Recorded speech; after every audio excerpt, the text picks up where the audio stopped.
hurry up. We have a lot of ground to cover.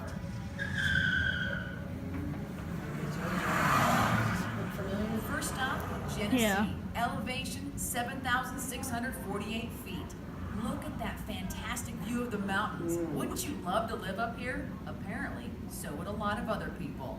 Not that long ago, this was wilderness, so it's no surprise that people moving out this way encountered some pretty wild neighbors. But it's the wildfires that are really scary.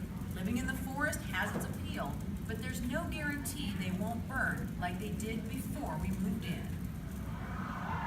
Next stop, Idaho Springs, elevation 7,526 feet.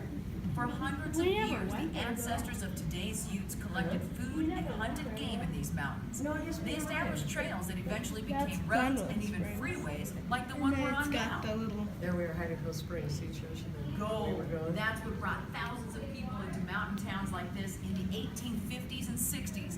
Look at these great old photos. Back then, miners tore into these hills looking for gold and silver. When they found it, times were good. But you know how it goes. Every boom has its bust. Places like these languished for decades until we discovered new ways to use the mountains. skiing. Okay, More about that in the morning. What's better than gold and silver? Snow. That's why we've come to Lovewood Pass, elevation 11,990 feet. Up here, you could be skiing on snow that is 8 to 9 feet deep.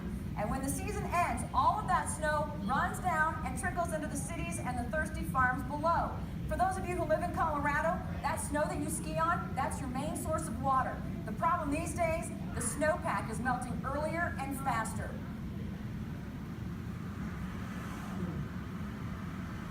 Here we are at the Eisenhower Tunnel, elevation 11,158 Now where are we feet. going? The Eisenhower Tunnel. We're at the end of it. Old mining Eisenhower towns became ski Tunnel is resorts, and Summit County amazing. became a recreational mecca.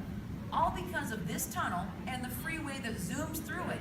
It made it easier and faster to get over, or shall I say through, the Continental Divide. But listen to this. Back in 1973, the year it opened, this tunnel saw over 18,000 cars in one day. That was nothing. The peak day now, 50,000 cars. It looks like there's a whole lot of us loving these mountains.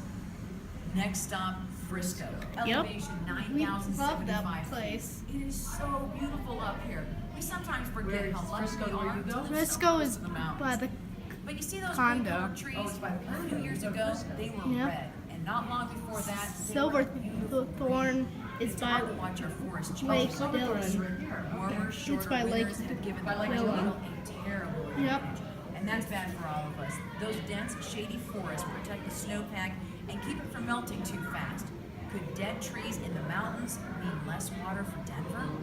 Just look at Dillon Reservoir. For more than 50 years, Denver has relied on the snowmelt captured here. Now, after years of warmer and drier winters, it's looking a little What are you empty. doing, Lake Dillon? Could you? Final They've destination, got Breckenridge, lots of stuff. elevation 9,660 feet. Look at this, we made it, and with seconds to spare. You know, every time I come here, I hear people talk about the big changes that are happening right now. Less snowpack, more people, the beetle-killed forest, and you've seen all those changes. If you have a couple seconds, go check out that cafe out there and hear what people are worried Yeah, about. They're there's a concerned. cafe. Good